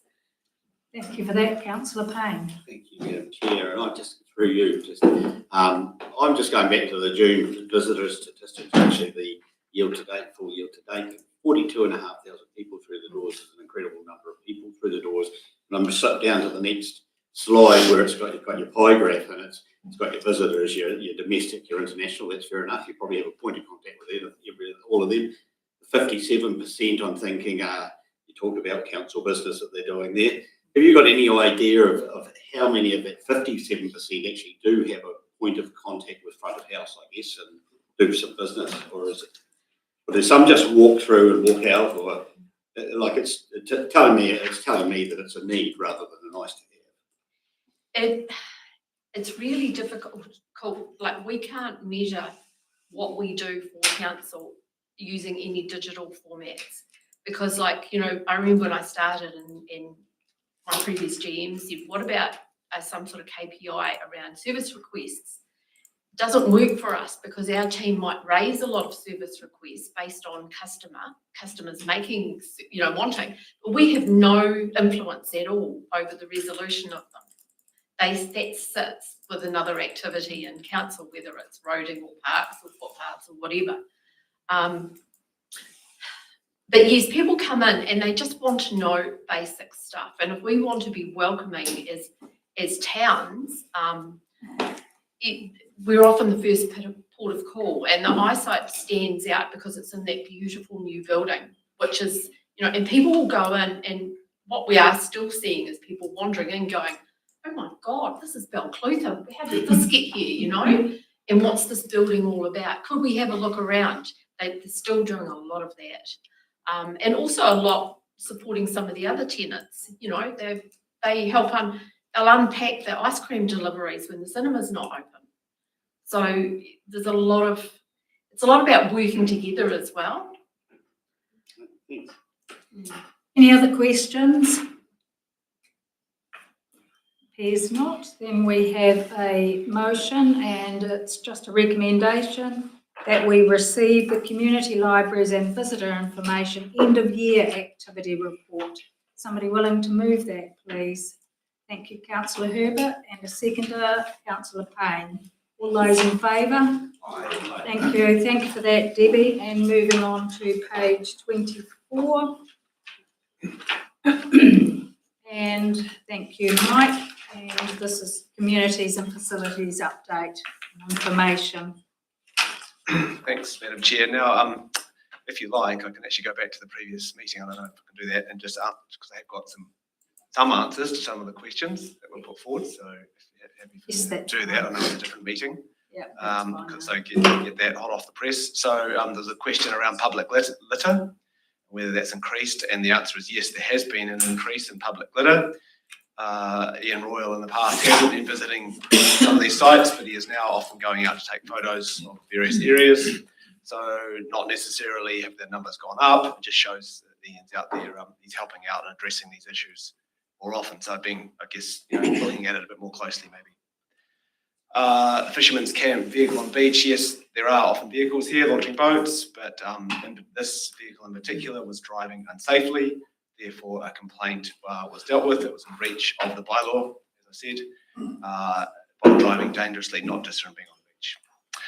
There was a question about CCTV, update about toilets, haven't got that, sorry. Cemeteries, yes, vegetation has been cut back at the Fairfax Cemetery and graves are being topped up. This is ongoing work and is being affected by the weather, as graves need to be topped up more in winter. Parking issues, depends on the issue, as I said.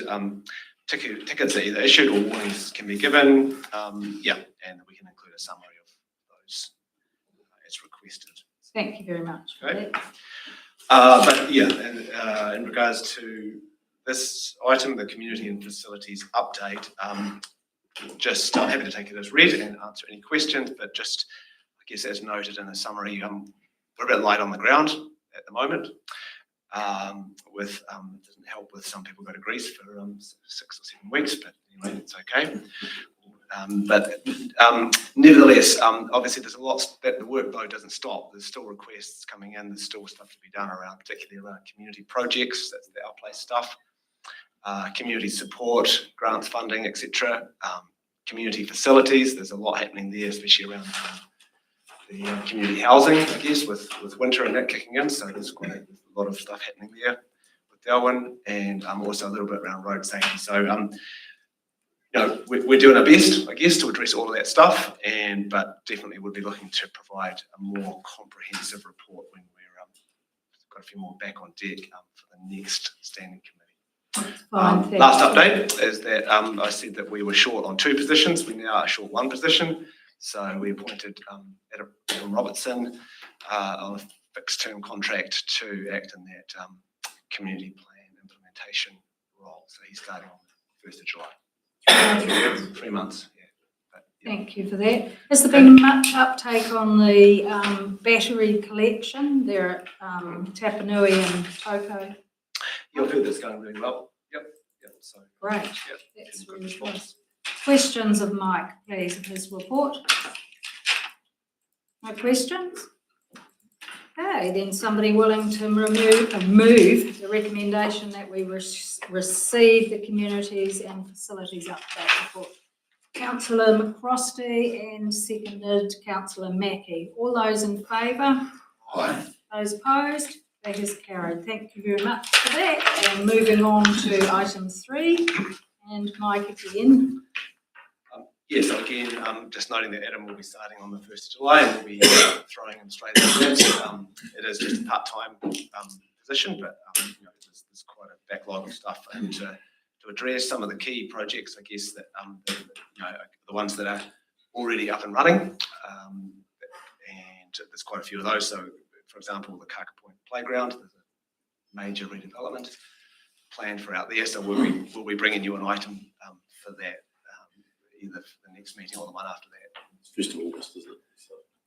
You said 1st of July. 1st of July, sorry. Yes, 1st of July. Apologies, he's starting. That's right. 1st of August. 1st of August. August, what did I say? It didn't start 3 weeks ago. No. August. Thank you, Jules. Thank you. Happy to take any questions on what's Any happening questions again for Mike? No, none at all. Getting off very easily today. Someone willing to move the recommendation that we receive the project report update? Councillor Phelps and Councillor Ludeman, all those in favour? Aye. Those opposed? That is carried. Thank you, Mike. And moving on to page 35 and item number 4, item for information. Olivia, please.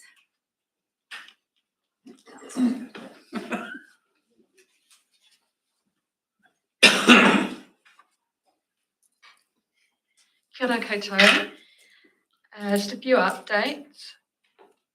We've recently received announcements from the government that they are proposing a moratorium on district plan reviews. So our initial thoughts were that would affect our rolling plan review that we agreed to last year.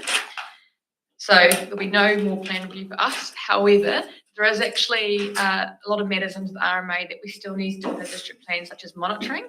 So for the money that we had set aside for the district plan will be used in some other very important ways. So we'll be doing continuing on the landscape work that we'd already commenced. So that's one thing to note.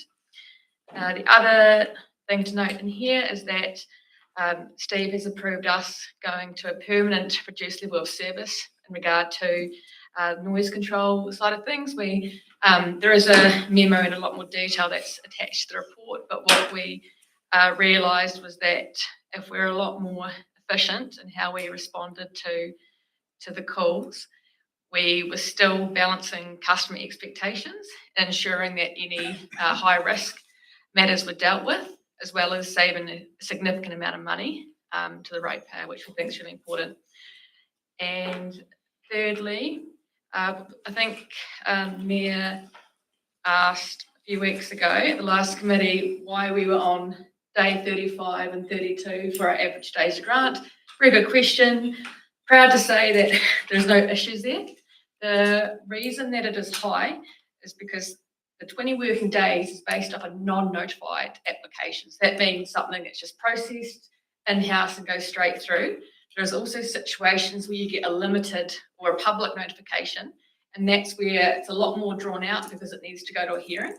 So any time, because I promise you we are on 100% and have been for 2 years, anytime you see those high numbers jump up, it's because the data's been pulled, because I think for a limited notified, we have either 80 or 100 days to process something. So we're still within all those timeframes. So I thought I should point that out. And I think that's about it. Yeah. Questions of her report, please. Councillor McAtamany. Thank you. Olivia, Hinnerangi on the fast track applications, that Hinnerangi wind farm, that's an expansion of the existing site, is it? Correct. Yep, so it's a variation of the site, that's correct. Me. Could I, just following on from that Lockendall, I don't actually understand the difference between fast track and old track or whatever. Yep, sure. So there's roads out there, arrows. There's also concerns I've heard around different matters, the red lights and the light. Firstly, can you tell me what the top two or whatever difference between fast track and not, and do we have any say? Do we anywhere, roads, whatever, do we get a say or not? So thank you through the chair. I can expand on that.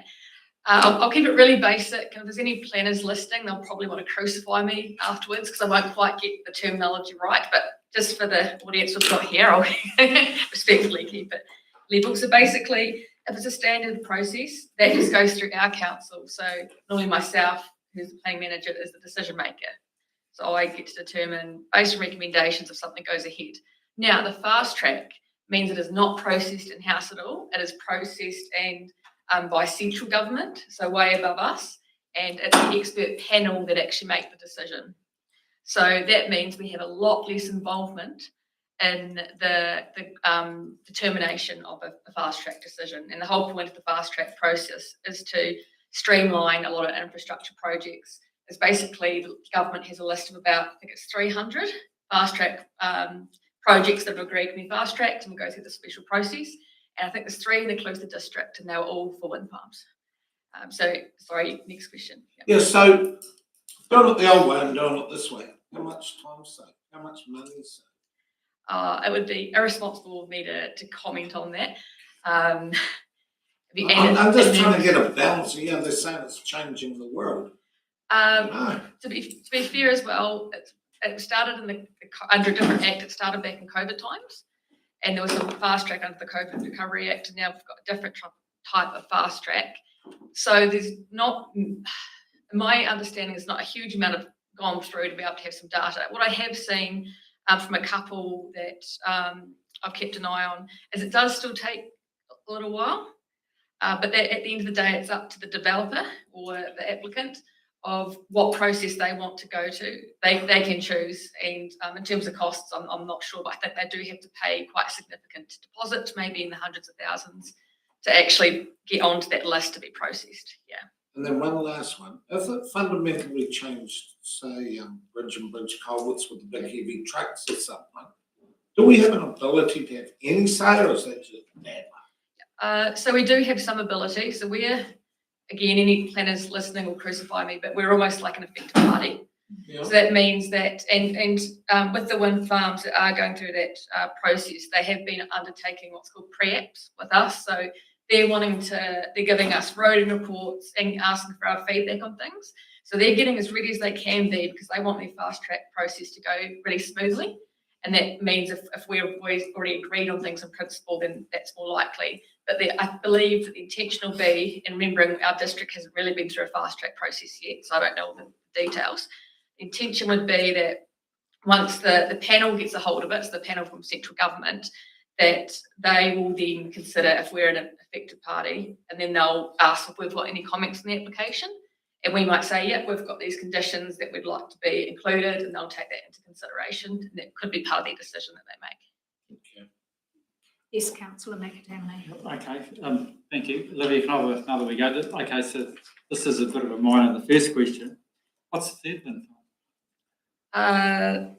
The third one, the Southland wind farm. Oh, but that was, down, yeah. Yeah, that was that, and we only had a little part of the district, and I think that was actually declined through the fast track. Yeah, okay, so back onto the fast track, as the Mayor's alluded to around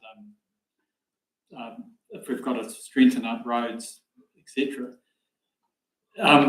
Who pays? Does the company involved have to make a contribution, or is it the council? Through the chair, it's a good question. I don't know the answer to that.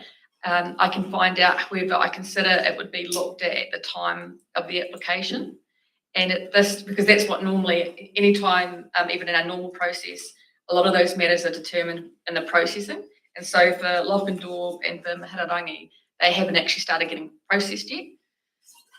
So I don't know the answer, and it might be a agreement that would ask for in our conditions, but also there's a lot of development that happens in the district and there isn't actually a requirement for the developer to upgrade the road. So say a new dairy farm goes in, that's going to truck movements, doesn't necessarily trigger the requirement for them to have to upgrade a road. But in these instances, if the dairy farm converts, or a lot of that money will stay in the district.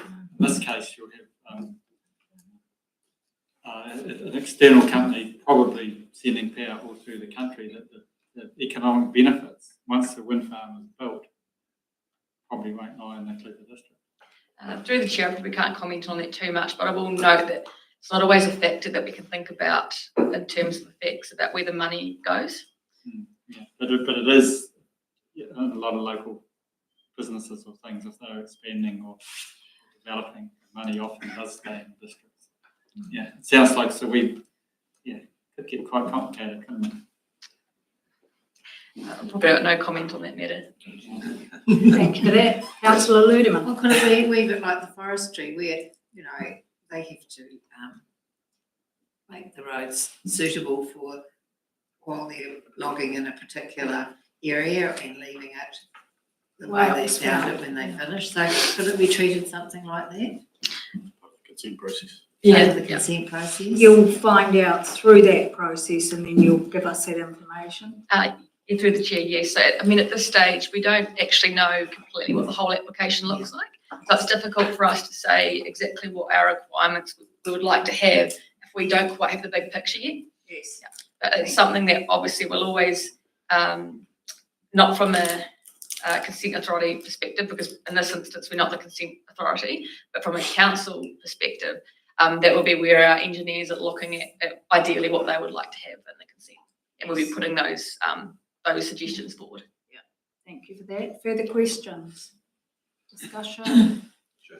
Yes, Councillor Bowen. Just back to the noise control.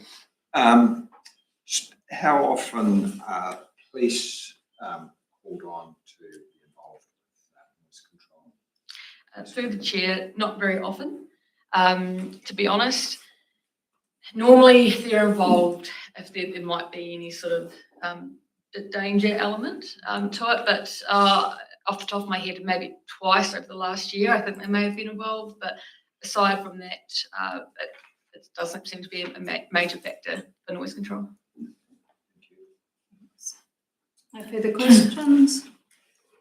Somebody prepared to move the recommendation that we receive the planning update report, please? Councillor Herbert, followed by Roll Weiler, seconded. Any further discussion? Put the motion. All those in favour? Aye. Those opposed? That is carried. Thank you very much, Olivia. And moving on to item number 5, Malcolm, and it's an item for information. Building and regulatory. Welcome, thank you. Thank you, through you, Madam Chair. At the time of writing the report, we didn't have a full report for June stats. They've been really pleasing. We've had a value of works report come back at 5.6 million, which is quite high compared to what we've had over the last 12 to 15 months. Most of them have been averaging around 3.5 million per month, so that's really pleasing. We've also managed to, I just checked the figures before I came to the meeting, and we've managed to bring our consent processing down into the mid-90s. Today we're sitting at 96% for this month, so that's really good to see that. The team has generally been working really hard to achieve the desired results. With the admin team, we've got the team leader role. We'll be interviewing for that next week, so hopefully we'll see some progress in that. With senior building control officer that we advertised, we're probably going to have to re-advertise that with no suitable applicants applying. Animal control, I think for the year, at the end of the financial year, it's probably one of the best years that they have on record. And especially when you look at the staff situation, with one being off for 5 months, which was pretty incredible. And now they're into the new datascape system, and in the last 2 weeks, about 30% of the dogs have been registered in 2 weeks, so that's a pretty good start to the year as well. Apart from that, I think most things are pretty much covered in the report. Happy to take questions. Questions of Malcolm's report, please. Councillor Phelps. Thank you, Madam Chair. Just regarding dog registration, Malcolm, I just wanted to know if it's the right time to bring it up, but I know like in Dunedin, for example, they use metal tags. They have one tag for life for the dog instead of getting a new tag every year. Is that something we've looked at? Or? We have looked at it. It's probably been 2 years since we've looked at it. We may need to table it and review it again. It's just that I've had a few dog owners mention it to me, and I just wondered, I thought one tag for life would be much cheaper than producing one every year. Yeah, I'm not sure of the costs on that, but we can look into that and review it again. Further questions of the report, Councillor Volweiler. You finish your writing. No, carry on. Just regarding the applications for building consents, they've gone online, but you still take paper-based ones still as well. But at what sort of proportion are they coming in at? Through you, Madam Chair. They're extremely low, the paper-based ones. We do try to encourage people to go away and try the website. We have had, look, it's probably lucky if we've seen 2 a month, I think, that have come through as paper-based. And generally, they're smaller consents, such as heaters or perhaps a pole shed or a garage. And generally, they're people that are not into technology, if you want to put it that way. So it's extremely low, the come back. Thank you. Further questions for the report? No? Somebody willing to move the recommendation then, please? Councillor McCrosty, seconded by Councillor Payne. All those in favour? Aye. Aye. Those opposed? That is carried. Thank you very much for that. And moving on to page 59. Just the end. So that's very good. Thank you very much, everybody. Finished very quickly.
Who's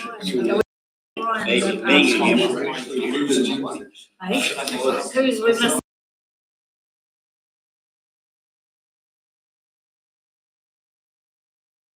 Right.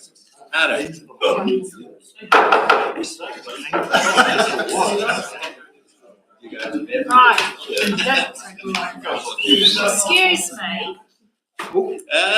Use your hammer. This voice seems to be better. I'd like to, Corporate and Policy Committee meeting, and ask for apologies. We've got Councillor Martin. No other apologies. Someone to move, please. Vicky Logan, seconder. Councillor McCrosty. Any declarations of interest? Urgent business? Public forum? No. So, first agenda item, Cooper Development Quarterly Report. Oh, hang on a wee minute. Sorry, Linda. Before you start, It's got a presentation, sorry about that. Ron Starr for the ICT. ICT team. Ask James to come forward, please.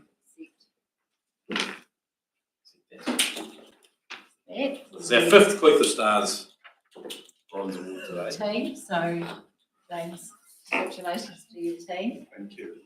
And you're doing the best you can with the executive members, and it becomes beyond your control. I'm sure you're doing well with everything. And we'll try and do better. Of course. Thank you, everybody. Much appreciated.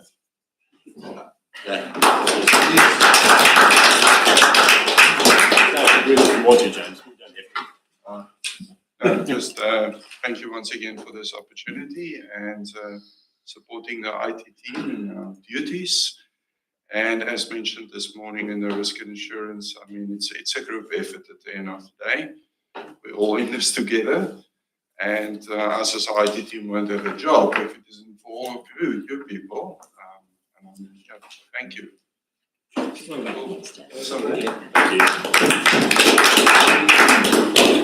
Linda.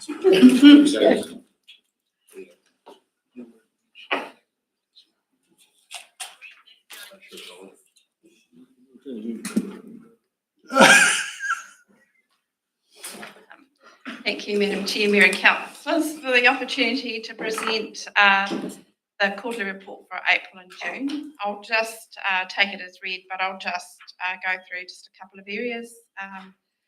The land and house package continues. We are here and available to support both Clinton and Owaka as needed. Clinton and Kaitangata as needed. And we're doing some preliminary work with the Owaka community as well. And we're ready when other communities is ready as well. We did attend the Murihiku Southland Housing Forum, and interesting that the challenges are right across the region, if not the country. We did sit with the Community Trust of Southland, and I had mentioned to Councillor Herbert that they are really interested in the land and house package model, and are there to support the West Otago community when they're ready as well. The other section that I was going to mention was that the magnificent adventure race that's being held partly in the Catlins and in Southland next year and had come to council as part of the annual plan for funding. They did receive funding through our regional events fund that is managed by us, and the second round of funding they received a grant of 10,000 towards that event. We received 2 applications and 1 application was successful, so that event will go ahead as well. And as part of our destination management, we're always looking at ways in which we can promote travel around the district and doing things to see and do, and creating itineraries. And the latest itinerary that we have been developing has been the Cluth Arts Tour, in line with Alice from Milton. So we've been out this week. We've been doing some filming around the district as part of that, and also we've been out filming with businesses and communities to promote living and working here as well. We have got some new counters installed at both Gabriel's Gully and at Waihola. And we can download the data ourselves. And so this is just a brief insight. Unfortunately, one of the counter at Waihola went missing, but it has been replaced. I'm happy to take any questions. Questions for Linda, please. No questions? Oh, that's a big report, Linda. There's no questions. I'm just going to note one thing, the governance training. Oh, yes. Just because we're doing it again. Yes. With the development, went in with the foundation. We did the governance training in April. We had 16 on that. It was a full lot of 16. It's been advertised again, and they're coming in. So out there, it's for the whole district. And you know, if there's perhaps school boards with new ones and wanting to go in the governance role or something, I would probably recommend that. Yeah, and I guess you can comment. We had 2 of our new board members attend the governance training course as well. So they've come back, and we've had a session with the board and covering and making some changes to within our board as well. Yes, it's not just for but for you though. No. It was actually Further Development. They partnered with the foundation the reason I'm saying it probably in this format is we've got councillors here from right across the district, and it was a great tool for those that perhaps want to start the governance journey to do it. And so the next one's the 7th of November. Any other questions for Councillor Finch? Thank you for that, Linda. The lion travel, what type of thing do they do, please? So they bring visitors through the district on tours, and it's about finding things to do and the accommodation. Okay, thank you for that. So engaging, so getting that level of engagement has been something that has taken, those relationships have taken a few years to build as we've developed our district and, had that guarantee of product, especially high-end product. So are they big buses or vans? Well, we can't accommodate big buses, but we can accommodate, the 12-seaters, such as like Moa tours that come through about 3 or 4 times a year. That bring, 12, and they currently stay in Lawrence and Kaka Point. And so how often does the lion travel through? Well, I think it's early engagement yet. It was just making that connection and just really selling the district for what the opportunities might be. Wonderful, thank you for that. And can I just ask where SpongeBob SquarePants bikini bottoms and Harriet's picnic murals are? I knew you were going to ask that, and I did write that down, but I'm not sure. Sorry, I'll come back to you though, because I did write it down because I thought, someone's going to ask that. That's fine. Looks really good. Any further questions for Linda? Councillor? Well, not so much a question, a comment, and I just said it quietly to Linda a moment ago, but I'll say it out loud. So the report is the last time you were here, you gave us the Welcome to Clutha District booklet. Yes. What a fantastic little booklet, and it now sort of it tells you everything about the district and who's in it and what to do and all that. And it just sort of sits pride of place in my magazine rack at home. So it's a really great publication. So thanks for doing that. Yeah. Councillor Fowles? Thanks, Madam Chair. Just want to say thanks for the report, Linda. Just a quick question and probably a good look is your film clips, are they on your website? Sorry, All the film clips you've done throughout the district, are they on your website? I haven't looked, but so what we have is that we have a video and photo platform, and anybody can subscribe to that platform, rank it, and can use the material that's on it. We've just had property developers that have signed up to use it in their promotion of the district. So you just contact us and we just send you an invitation to join the platform, and anybody can use our footage. Thanks for that. Any further questions, please? Councillor McAtamney. Yeah, thank you. Linda, that magnificent adventure race that we turned down. Yep. So they come to us looking for that money for, was it social media? Yeah, it's for promotion. marketing. So you're going to do, so they come again for exactly the same reason? They had already come to us as well at the same time as they came to you. That's interesting. Okay, yeah. Yeah. Yeah, right. Yeah. Yeah. Okay, any more questions, Belinda? I've got a motion there to receive the report. Councillor Fouts, second Councillor Finch. Any further discussion? Go to the vote. All those in favour, please say aye. Aye. Against? Thank you. Right. Agenda item 2 on page 12, the strategic planning and policy report. Okay. Kia ora koutou, everyone. Yep, happy to take the report as read and invite any questions through the chair. Questions for Yay, please.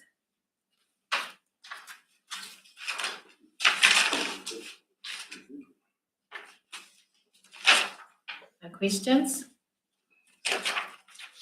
Oh, you got it off lightly. So we've got a motion there to receive the report. Someone prepared to move. Councillor Herbert, second, and Councillor Volpela. No further discussion. Motion to vote. All those in favour, please say aye. Aye. Against? Motion's carried. Agenda item 3, the management accounts report tray. We've got Greg. You've been upgraded. Okay. You've been upgraded to Greg. Thanks, Greg. Thank you, Madam Chair. Yeah, Trey can't be here this afternoon. He's at a health and safety course. But we had a discussion about it this morning, so we'll take this read and take any questions and discussion. Thank you. We did have a discussion this morning, but is there any further questions for Greg regarding this report? Or anyone that wasn't at the meeting this morning? No questions, discussion? Okay, we've got a off easy. Recommendation to receive the management account report. Someone prepared to move. Councillor McCrosty, second Councillor Payne. Vote. All those in favour, please say aye. Aye. Against? Motion's carried. The investment portfolio update report. Thank you, Madam Chair. Yes, just again, we had a positive result again for June, 261k realised gain, and distributions reinvested of 176k. So take as read, take questions. Questions for Greg? No questions? My only comment, we're at least on the right way up. So there's a recommendation there to receive the investment portfolio update report. Someone prepared to move? Councillor Finch, second. Councillor Bolwheeler. I'll put the motion to the vote. All those in favour, please say aye. Aye. Against? Motion's carried. Development properties update report. Chair. Yes, I just added back in the financial tables, as you used it last time to those again, so those are back in. I just had one piece of additional information to add after the agendas were published, and that's just that we purchased 121 and 123 Eddystone Street. That was 40k. Settlement date is the 1st of August. Excuse, I couldn't hear that quite. There's a bit of noise, sorry. Could you repeat that, please? Sorry, microphone.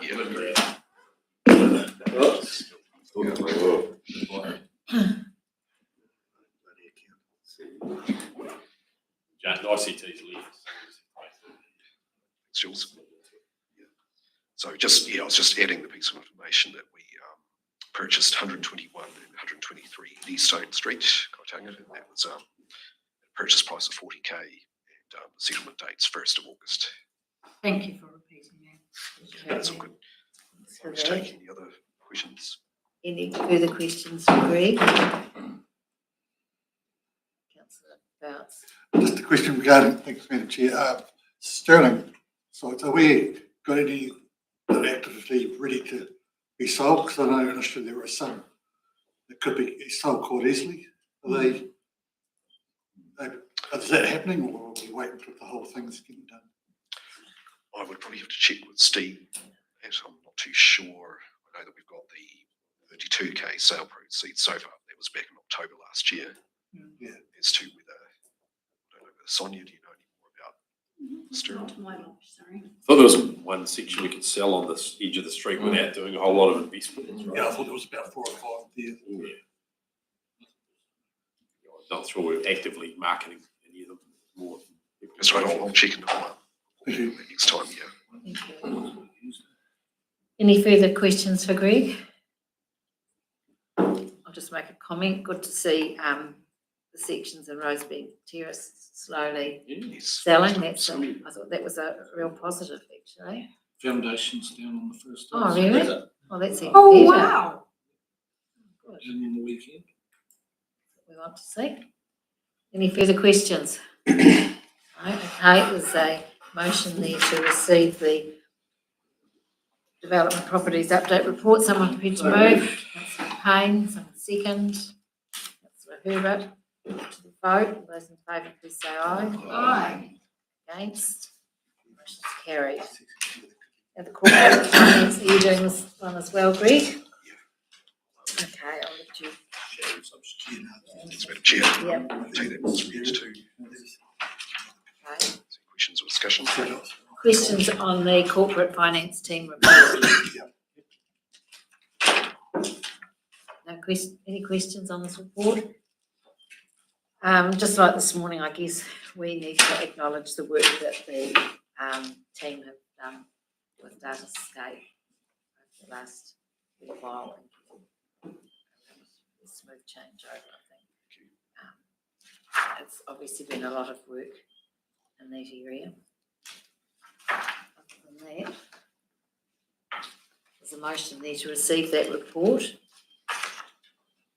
Someone prepared to move? Happy to move, Madam Chair. Councillor Bolwheeler, Councillor McCroskey. That brings us to the end of the, hang on, I'll put it motion to the vote. All those in favour, please say aye. Aye. Against? Motion's carried. And that brings us to the end of the Corporation Policy meeting. Thank you.